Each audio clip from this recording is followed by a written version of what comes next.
بسم اللہ الرحمن الرحیم. کمانڈنٹ پاکستان ملٹری اکیڈمی، قابل قدر مہمانان، خواتین و حضرات اور اس پریڈ میں موجود پرعزم کیڈٹس، السلام علیکم. پاکستان کے یوم آزادی کے عظیم موقع پر میں آپ تمام کو دل کی گہرائیوں سے مبارکباد پیش کرتا ہوں.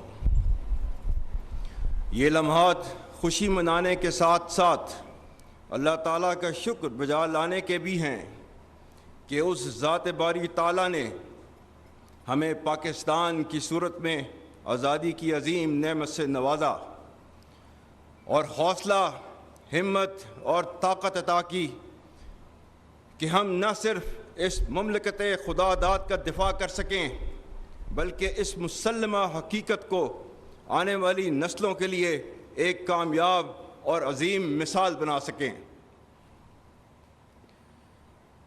خواتین و حضرات، ہمارے قومی شعور کی بنیاد نظریہ پاکستان ہے جو دو قومی نظریے پر مبنی ہے. اس تاریخی اور دائمی نظریے نے بر صغیر کے مسلمانوں کو ایک علیحدہ شناخت، ثقافت اور تہذیب قائم کرنے کا موقع فراہم کیا. قیام پاکستان کا مقصد محض ایک جغرافیائی خطے کا حصول نہ تھا بلکہ ایک ایسی فلاحی ریاست کا قیام تھا جہاں اسلام کے سنہری اصولوں کی بنیاد پر معاشرہ امن و سلامتی اور افہام و تفہیم سے مسلمانوں اور اس میں موجود تمام تر دوسرے مذاہب کے لوگوں کو آزادی اور تحفظ میسر کر سکے. آزادی پاکستان علامہ محمد اقبال کی مدبرانہ سوچ، قائد اعظم محمد علی جناح کی عظیم قیادت اور بر صغیر کے لاکھوں مسلمانوں کی بے لوث قربانیوں کا ثمر ہے. یہ ملک نہ صرف قائم رہنے بلکہ دنیا عالم میں نمایاں مقام حاصل کرنے کے لیے معرض وجود میں آیا. اسی مناسبت سے قائد اعظم کے تاریخی الفاظ انتہائی اہم ہیں جو کہ میں دہراتا ہوں. We have undoubtedly achieved Pakistan, and that too without war, practically peacefully, by moral and intellectual force, and with the power of the pen, which is no less mightier than that of the sword, and so our righteous cause has triumphed. Are we now going to despair and tarnish this greatest achievement for which there is no parallel in the history of the world? Pakistan is now a fait accompli, and it can never be undone. Besides, it was the only just, honorable, and practical solution of the most complex constitutional problem of this great subcontinent.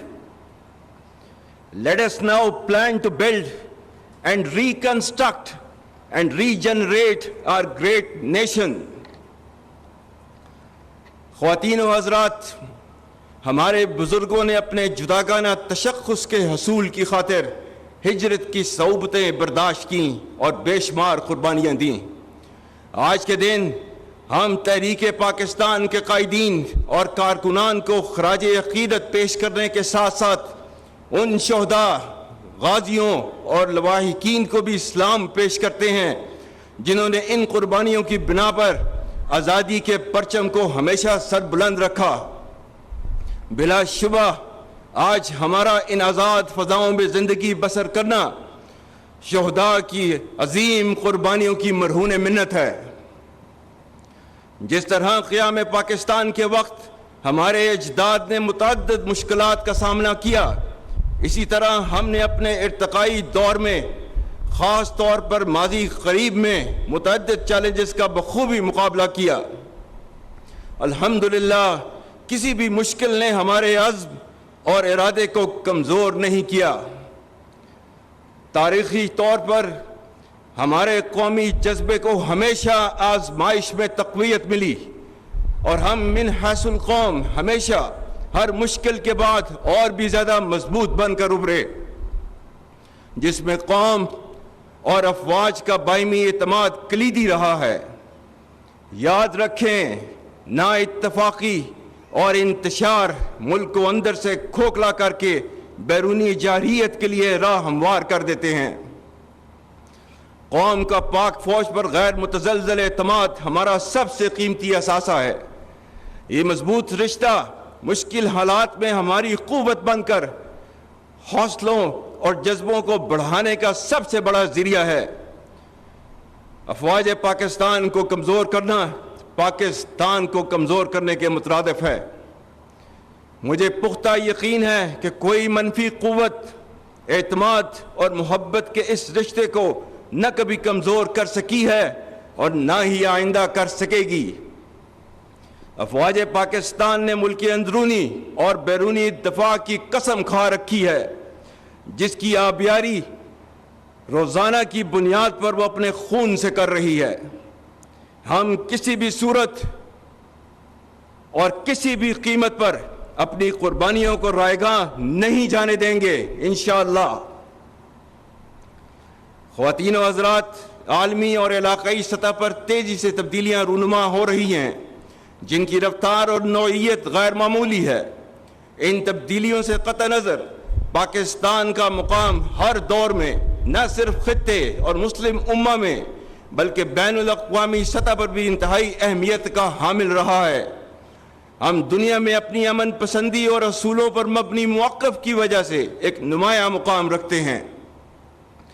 اللہ تعالیٰ کی عطا کردہ بے پناہ قدرتی وسائل، جفا کا شوام اور حوصلہ مند جوانوں کی بدولت بلا شبہ پاکستان کا مستقبل روشن و تابناک ہے۔ بدقسمتی سے ہمارے خطے میں انتہا پسندی اور دہشت گردی کے عزائم رکھنے والی قوتیں سرگرم عمل ہیں۔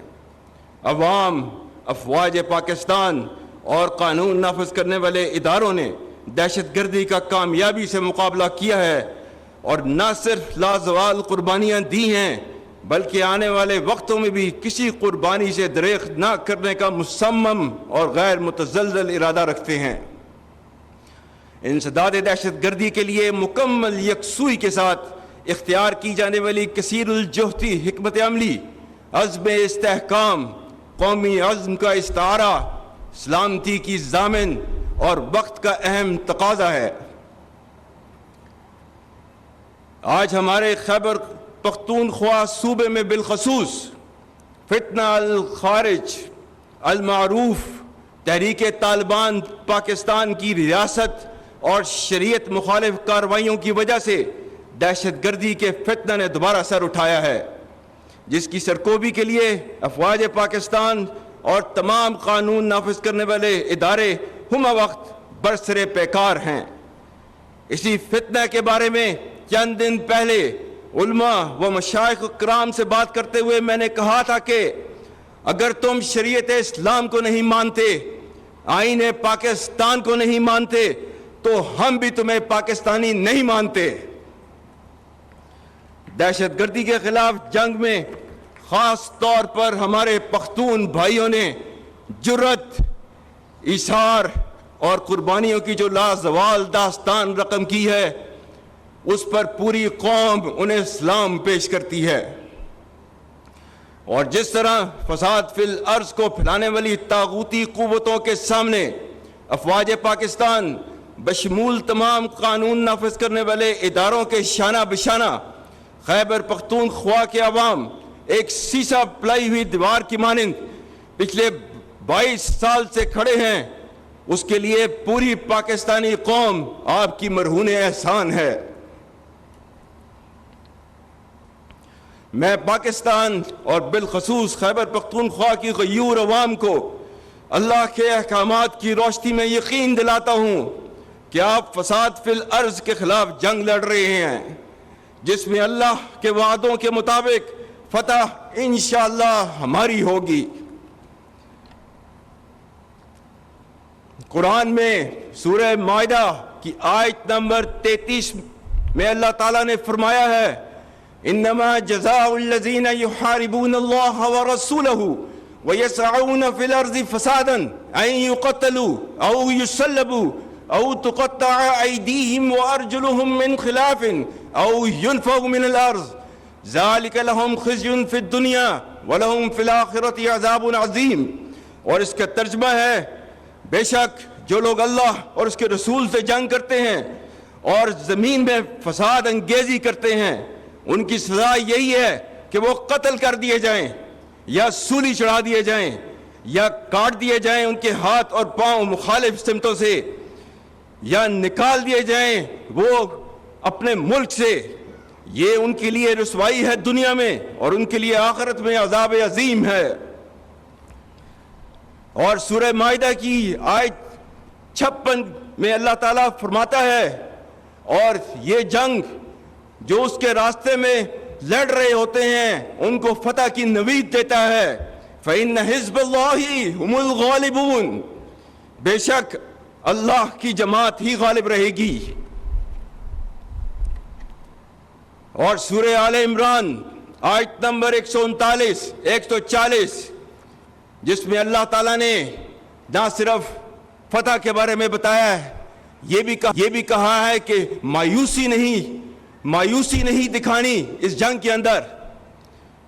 اللہ تعالیٰ نے فرمایا ہے وَلَا تَهِنُوا وَلَا تَحْزَنُوا وَأَنْتُمُ الْأَعْلَوْنَ إِن كُنتُم مُّؤْمِنِينَ إِن يَمْسَسْكُمْ قَرْحٌ فَقَدْ مَسَّ الْقَوْمَ قَرْحٌ مِثْلُهُ وَتِلْكَ الْأَيَّامُ نُدَاوِلُهَا بَيْنَ النَّاسِ. اور اس کا ترجمہ ہے اور کمزور نہ پڑو